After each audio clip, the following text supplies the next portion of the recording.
then we're ready. We're ready. But it's a real special day today. You know what today is, guys? It's February 20th. That means our 31st 30 days, the happy one-month anniversary of the Trump-Vance administration.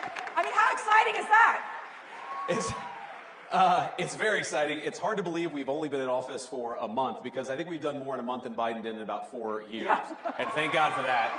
But, you know, the president keeps us on a pretty breakneck pace. He always asks, what have we done today? What are we going to do tomorrow? What are we going to do next week? Because I think he realizes this is a special moment in time. And by the way, thank you. Thanks to all of you for making it possible for us to do all the great work we've been doing in the administration. I know we wouldn't have been here without you. But I think the president is acutely aware that the American people gave us a window to save the country, and that's exactly what we're going to do. And thank God for that, because it's been a hell of a lot of fun the past month. Okay, so I don't even think we can keep track of all the things you all are doing. In fact, I don't even think the press can keep track of all they're doing. I mean, they talk about the shock and awe strategy. Seriously. So when you're looking at this list after list after list, what stands out to you? Well, speaking of the press, I do think that we've had maybe more executive orders than CNN has viewers each night. So hello to our friends at CNN. I actually think that their plan was they were going to go all in on anti-Trump and hope that he could save CNN in the same way that he did, frankly, in 2017, because nobody really watched the network until he became president in 2017. But that's maybe the one thing I think the president has been unable to save CNN's ratings over the last few months. But look, I think that what the president has tried to do is recognize that we have a historical mandate on a few issues. We have to secure the southern border, and thanks to his actions, border crossings are down well over 90%, and we're just getting started. And he recognizes that we have to really unlock the engine of American growth. We've got to get back to having a growing economy that creates good jobs and high wages for the American people. And a lot of that goes back to drill, baby, drill. We've done more on energy under President Trump's leadership than I think any administration in history, and that's not an exaggeration, and of course we're going to do more. And I think the third thing that he's tried to do, of course, with the help of Elon and all the great folks at Doge, is ask, what are we doing with all of the American taxpayers' money, and why are we wasting so much of it on garbage that the American people either aren't aware that we're spending it on or don't want to be spending it on in the first place? Like, for example, the stuff that we've figured out, Mercedes, is unbelievable. Why are we spending money on progressive modern art projects centered around toilets in Afghanistan? That's actually something that your tax dollars were funding until very recently. And I think all of us are sitting around and asking, what the hell have we been doing with the American people's money for the last 4 years? Let's turn off the spigot and spend the American people's tax money on the American people's priority. And that's, of course, been a big focus of the administration, too. Let's dig deeper into the immigration issue. Sure. You've seen and you've met many of the victims, people who have family members who have died and tragically murdered, those angel families in the hands of these criminal illegal aliens. Sure. What's your message to these families? What is your message to these horrific drug cartels and human traffickers who have preyed on the most vulnerable in the world? Well, our message to the drug traffickers is get the hell out of our country. Your free ride is over because President Trump is back in the Oval Office. That is, you're not welcome. You were never welcome, according to the American people, but unfortunately you had President Joe Biden, who allows you to run free over the United States of America, and Donald Trump has said, you're terrorist organizations, we're going to go after you, we're going to wage war on you, and certainly we want you out of the United States of America, and that's an important message, of course. But our message, and you know this, Mercedes, our message to the families is President Trump cares about you. He thinks that it's disgraceful what your own government let happen to your children, to your grandchildren, and it's got to stop. And of course, we mourn with people, we pray for people, but we're also asking, as their government, why did this happen to your child in the first place? And the answer is that under Joe Biden, your government didn't do its job. Under Donald Trump, it is. Thank God for that. On the economy, and I'm getting this question all the time, you know, it's this question of affordability, right? There's a lot of stress on our families, something that I think Joe Biden could not manage in terms of really helping lower that cost of living and making things just simply more affordable. Sure. We talked about energy independence being a critical component of this, of ensuring that we unleash this economic prosperity. What more needs to be done? Yeah, so one of the first interviews I did, it was, I think, 6 or 7 days after the inauguration, and somebody asked me, well, it's been 6 days. What have you guys done to fix the inflation crisis created by Joe Biden? I'm like, well, first of all, it's been 6 days. We've done a lot in 6 days, but it's going to take some time to fix what Joe Biden broke over 4 years. And we know it is easy, unfortunately, to burn the house down. It takes a little bit of time to build it back up. And here's what we have to do. Because look, the fundamental goal of our immigration policy, of our border policy, of DOGE saving taxpayer money, the fundamental goal is we want your children and grandchildren to be able to raise a family in security and comfort in the country that we all love. That is the whole goal of President Trump's agenda. Like safety and prosperity, right? Yeah. It's pretty common sense stuff. And we know that to do that, we have to, first of all, unleash American energy. Now, why is that so important? Because look, we all know grocery prices got too high under Joe Biden's leadership. Well, one of the main drivers of groceries is energy. Because the farmers are paying more for energy, then we're all paying more for what the farmers grow. And if the truck drivers who are delivering the groceries are paying more for fuel, then we're all paying more for what the truck drivers are delivering to the grocery store. If we unleash American energy, that will do more than anything to drive down the cost for the American people. The second thing, Mercedes, is we've got to stop spending the American people's money on garbage. Every dollar that we take in and spend, you have to pay for, either through taxes or through inflation. And if we spend the American people's money more wisely, if we stop taxing and spending the American people to death, that's also going to bring relief to all of the pricing pressures that are out there. We're going to make it affordable to live in this country again. That's our mandate. That's our goal. And you're right. There's a lot more that we can do, but I think we've got a pretty good start after 30 days. We've got a pretty good start, but we've got this big, beautiful one-bill budget reconciliation scenario. How is that working? What are the dynamics that are happening right now in Congress, and what the administration is doing to ensure that a lot of what the president is wanting to do in terms of really pushing forward with economic prosperity and his tax relief initiatives gets done in these bills? Sure. Yeah, it's really important. So the Senate obviously has its own approach. And the president has been very clear that his preference is to put everything in one bill. Right. And part of that is just simple legislative strategy. I think the president has learned a lot about how D.C. works. And I actually talked to the president about this yesterday, and he said to me, look, it's very rare that you can get 2 reconciliation bills done in one Congress, which is why he thinks we've got to do a lot with that one big, beautiful bill, that first reconciliation package that we're going to get through the House and the Senate. It's going well. It's early, right? This stuff takes time to put together. I think, if you had a record pace reconciliation bill, we would get this thing done in May or in June. I think we're on track to do that. But we've got to do some basic things, Mercedes. One, like I said, we've got to continue to unleash American energy. That's part of the reconciliation bill. We've got to make sure that other countries stop taking advantage of us. That's a big part of President Trump's tariff policy, is we've got to stop being taken advantage of.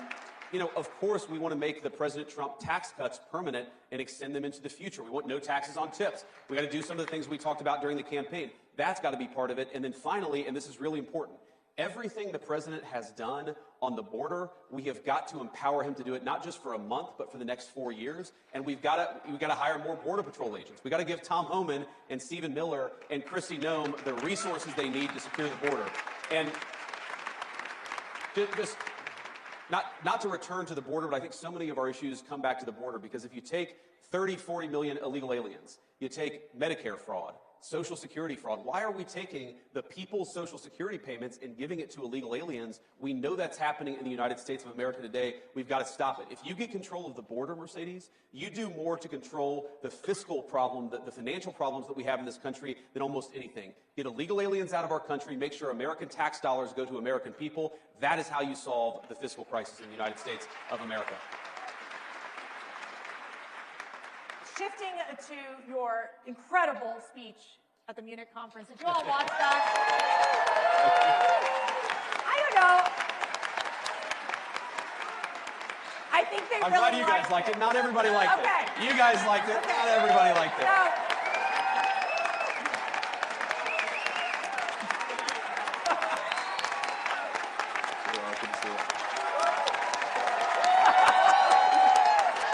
Thank you.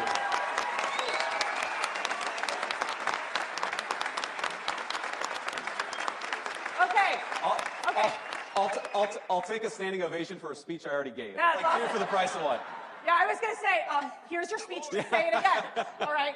But it was fascinating, because there was obviously some of these European leaders that, they were a little uptight about it. It stressed them out just a little bit. A little bit. But you talked about the greatest threats in Europe. Yeah.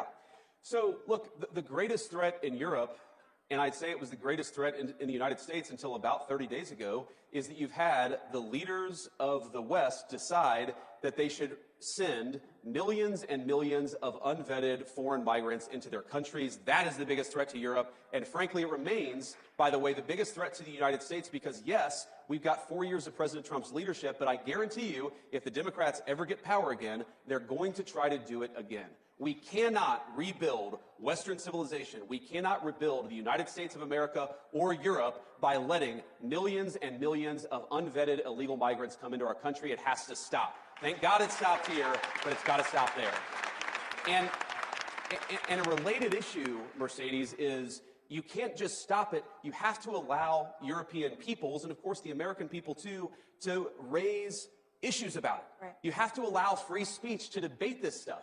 You have to stop doing things to the populations of the world. You've got to give the populations of the world the opportunity to speak up and say, no more of this BS. We want borders. We want sovereignty. We want to be able to speak our own mind in our own country. And I guarantee you, if we don't allow free speech, and of course, the Biden administration, I made this point, Mercedes, the Biden administration did more to destroy free speech, not just in the United States, but also in Europe, than any administration in American history. I'm not even blaming the Europeans. I'm actually saying you follow the lead of Joe Biden into censorship and mass migration.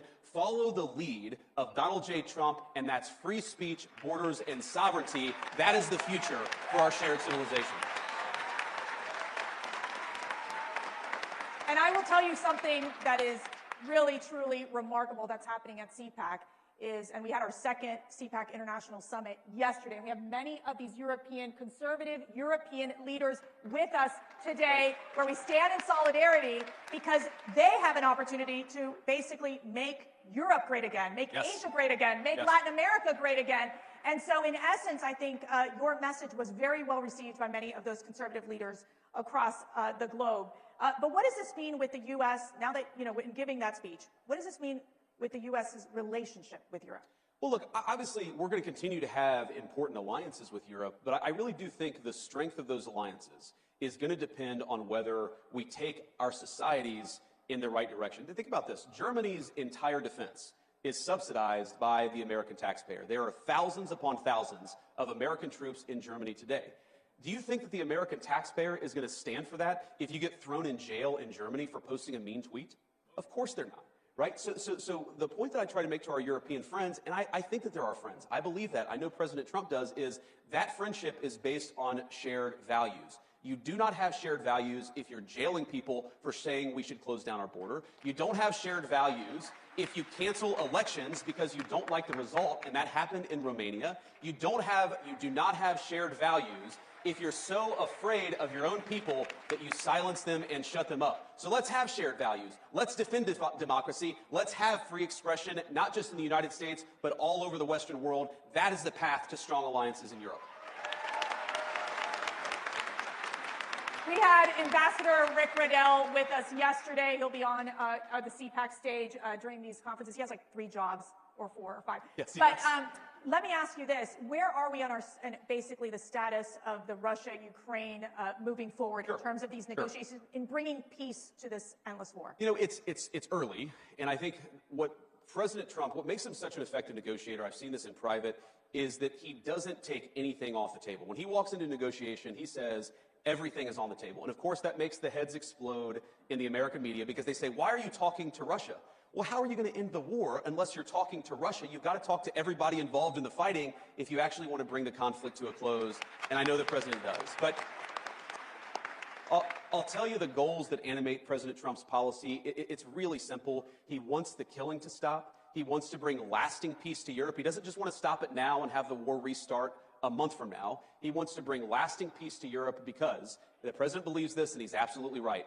Peace is in the interest of Russia, it's in the interest of Ukraine, it's in the interest of Europe, but most importantly, peace is in the interest of the American people, and he's going to fight for it for the remainder of his administration. Wherever war breaks out, he's going to be the president of peace. Now, he, of course, is a very good negotiator, a very good businessman. He recognizes that a lot of these issues are tough.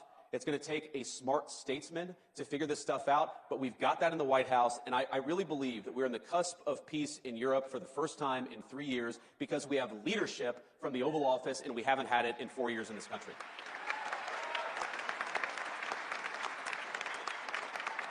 Matt and I mentioned this right when we started the conference. We're honored by the presence of 2 hostages that were freed after the Hamas atrocity, the tragedy that we've seen happen. And we have several of the family members as well who still, they're there. Where their loved ones are still being detained by Hamas. What is your message to these hostage families, these survivors? Our message is that President Trump loves you. He hasn't forgotten your loved ones, and he's going to fight every single day to bring them home. That is exactly what he's been doing, and that's what he'll keep on doing. I was actually talking with one of my best friends about this a couple of days ago. Can I be your best friend too? Yes. Okay. I think we all want to be your best friend, right? Okay. But I was talking with him, and he was asking me. He was like, well, I don't understand.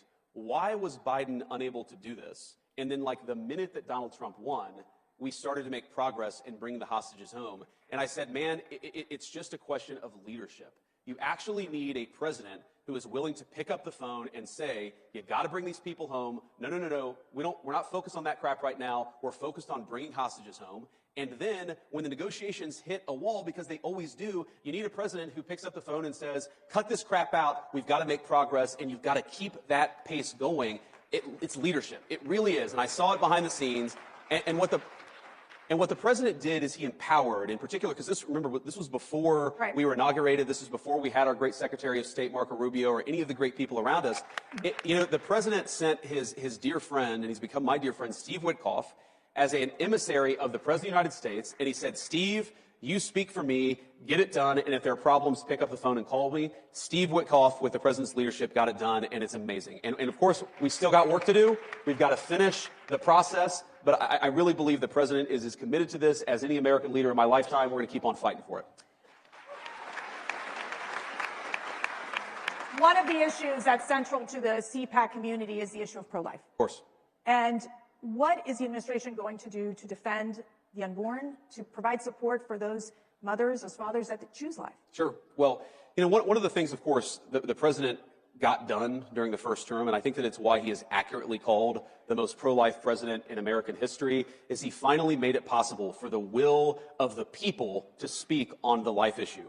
And that was the Dobbs decision. What that did is it gave the abortion question back to the people. It took it out of the hands of unelected bureaucrats and unelected judges and gave it back to the people. And I think the most important thing that we can do, and as you know, Mercedes, I'm very pro-life, I'm a devout Christian, is that we have got to persuade our fellow Americans, because now we've got the power. We've got the power of persuasion. We've got to persuade our fellow citizens that unborn life is worthy of protecting. It is sacred in the eyes of God, and it should be sacred in the eyes of man, too. And we have to pick up the torch and fight for that every single day. And I know you guys are up for the task. I am, too.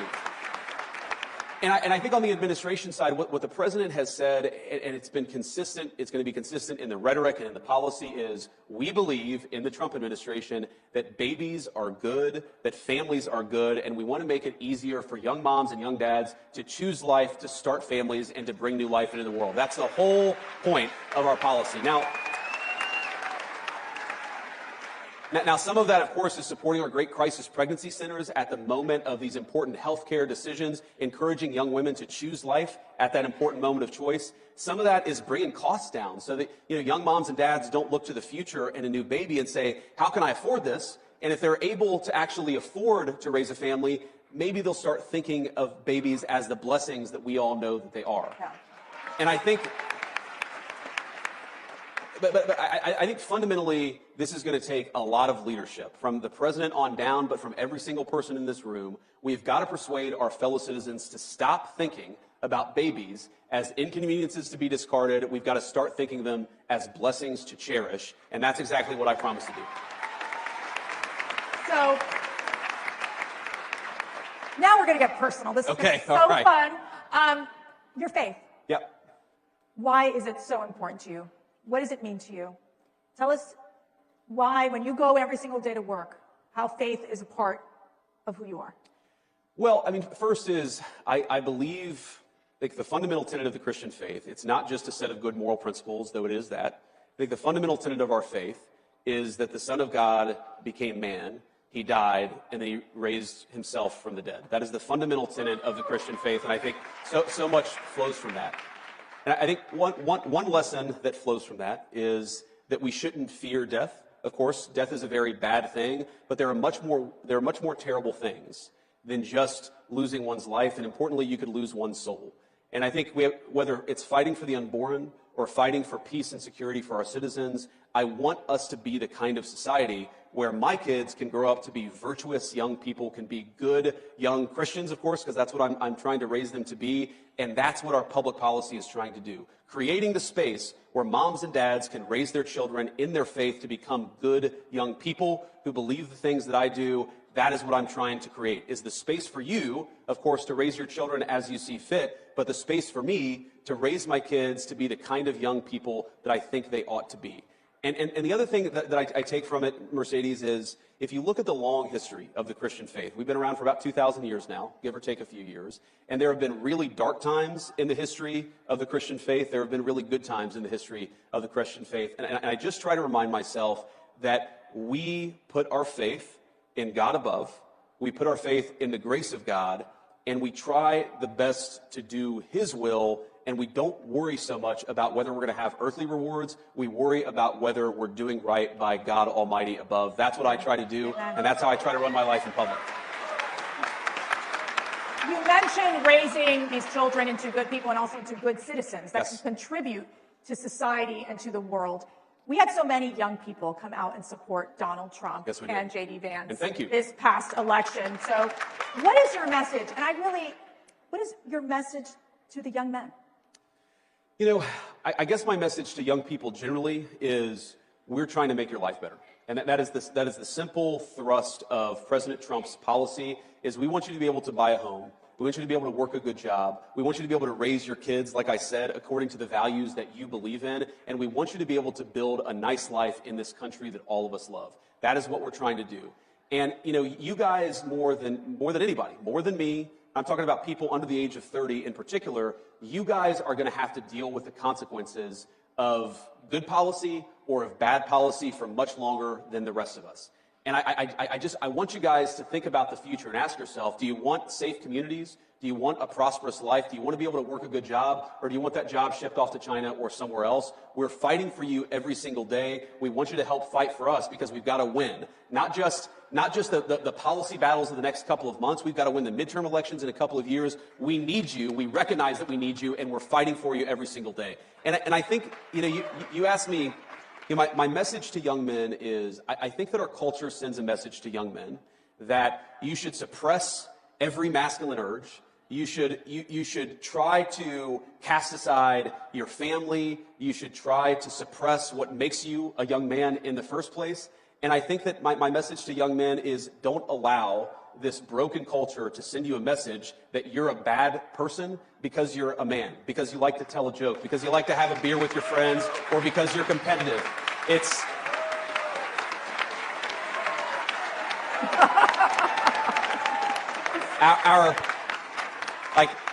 our message, the cultural message, and I think the president's and mine is the exact opposite, but our cultural message is I think that it wants to turn everybody, whether male or female, into androgynous idiots who think the same, talk the same, and act the same. We actually think God made male and female for a purpose, and we want you guys to thrive as young men and as young women, and we're going to help with our public policy to make it possible to do that.